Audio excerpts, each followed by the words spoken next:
Assalamu alaikum everyone. Back at you again on a beautiful Friday evening before Maghrib after a 7.64 kilometer run today. Today's run was actually supposed to be a lot longer, but I lost track of time because I entered into a deep state of work. Deep work. Cal Newport, I think, is the book's author. I was just smashing it today. Was just like all the medical stuff, all the Andalus Academy stuff. I'm just like one after another. And I just kept going on a roll till I noticed the time. I was like, I gotta go get my run in. So, as the scholars say, ما لا يدرك جله لا يترك كله. Whatever is not attained in its majority, you don't leave the entire thing off.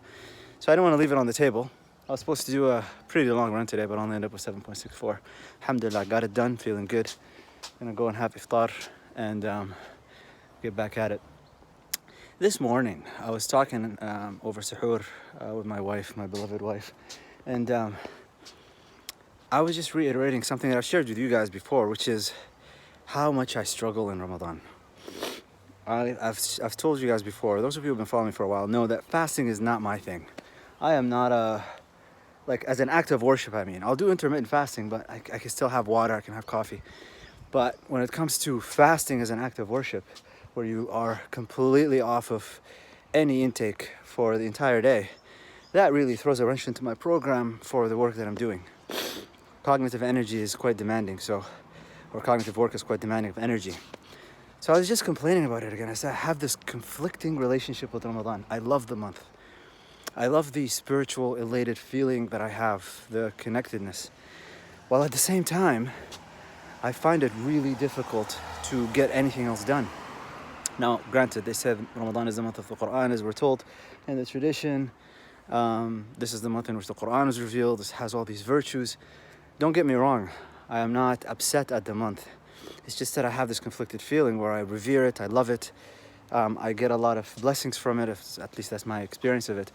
But at the same time, I feel like I'm missing out on all these other things.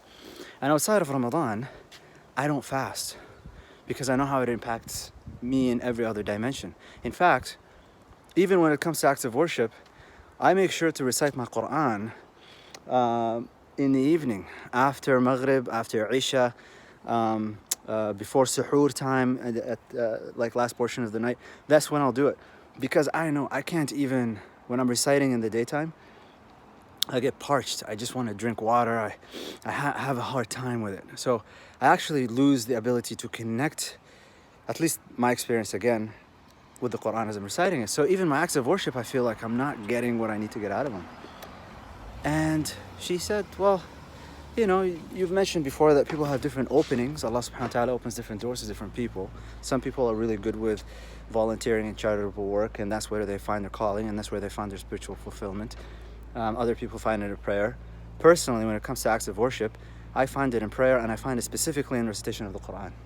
I could sit all day, alhamdulillah, and I'll recite Quran all day and have it's just, I can't get enough of it. But my calling, I guess if you will, would be like teaching. That's what I do. That's where I find my spiritual fulfillment, and that's where I feel like I'm giving the most service. And I ask Allah subhanahu wa ta'ala to make me sincere while I do it and to reward me for it in this world and the next. But when it comes to fasting, I feel like I'm leaving a lot on the table. And the reason for that is because of all the acts of worship Allah subhanahu wa ta'ala tells us about, Siyam, fasting, is the only one where Allah subhanahu wa ta'ala says, كُلُّ عَمَلِ ابْنِ آدَمَ لَهُ إِلَّا الصَّوْمَ فَهُوَ لِي وَأَنَا أَجْزِي بِهِ.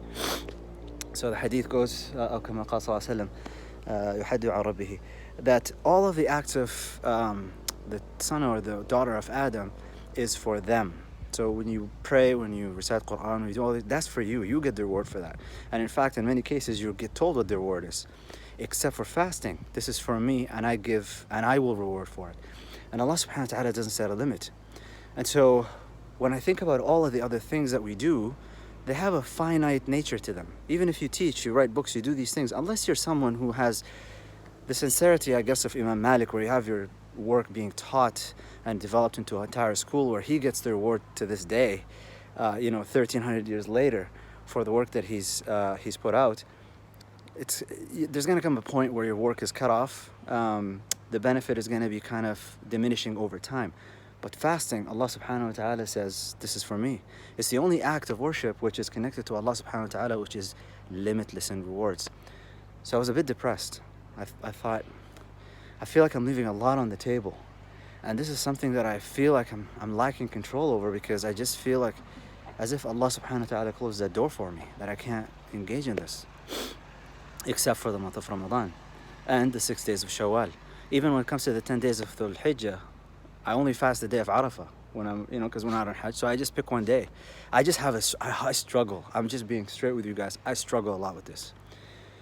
So I was down on myself a little bit. I thought, like, subhanallah. I remember the hadith in which the beloved ﷺ says, "Man صام رمضان وتبعهم بست من شوال فكأنما صام الدهر جميعا."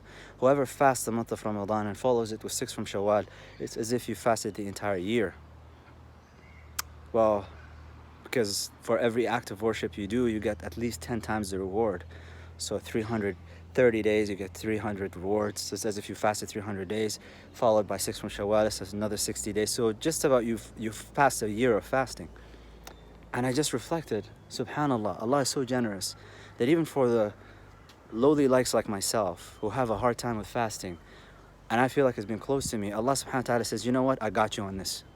If you submit to me for the month of Ramadan and submit again for 6 days after Shawwal, I got you. La ilaha illallah. Oh, dude, this gets really, it's heavy. Allah subhanahu wa ta'ala is telling me, I got you, just do this for me. And I just thought, the only reason I fast the month of Ramadan, because nobody could tell. I could literally be drinking water throughout the day. I could be eating in secret. Nobody, including my wife, could tell that I'm fasting or not. This is between myself and Allah subhanahu wa ta'ala. And I just thought to myself, I just had this realization. The only reason I'm fasting is out of an act of submission. It's because Allah subhanahu wa ta'ala says, Kutiba alaykum as-siyam. Fasting has been prescribed upon you. So I just do that for Allah subhanahu wa ta'ala. No questions asked. I don't care how it impacts me in any other way. And I just ask Allah, oh Allah, don't deprive me from other things that I'm doing, as I'm now submitting to your will. You asked us, you told us, this is what I command of you, so I'm just doing it. And I'm struggling. I'm struggling throughout my day. I got exams coming up. I got things to do. I got all this work that's piling up that I need to get to. Just give me something, that I'm doing this for your sake. So after Subh, decided to take a bit of a rest, took a nap, got up. And I gotta tell you, I don't remember the last time I was this productive. Alhamdulillah. وَلَإِن شَكَرْتُمْ لَأَزِيدَنَّكُمْ. Allah says, if you're thankful, I will increase you. You just gotta be, first of all, submitting to Allah subhanahu wa ta'ala. Thankful for the rewards that He promised to give you. And then ask Allah subhanahu wa ta'ala to fulfill your work for you, because when you rely upon yourself, you got nothing. But if you rely upon Allah subhanahu wa ta'ala, you'll get the entire world. Keep me in your dua. I hope you guys are running. I appreciate all you guys' DMing and messaging me and sharing things, and tag me if you do an Insta story so I can share it on my Insta stories about your runs and whatever else you're doing. And I guess we'll catch up again. May Allah accept all of your fasts and accept your acts of worship and facilitate your works for you as well. Assalamu alaikum.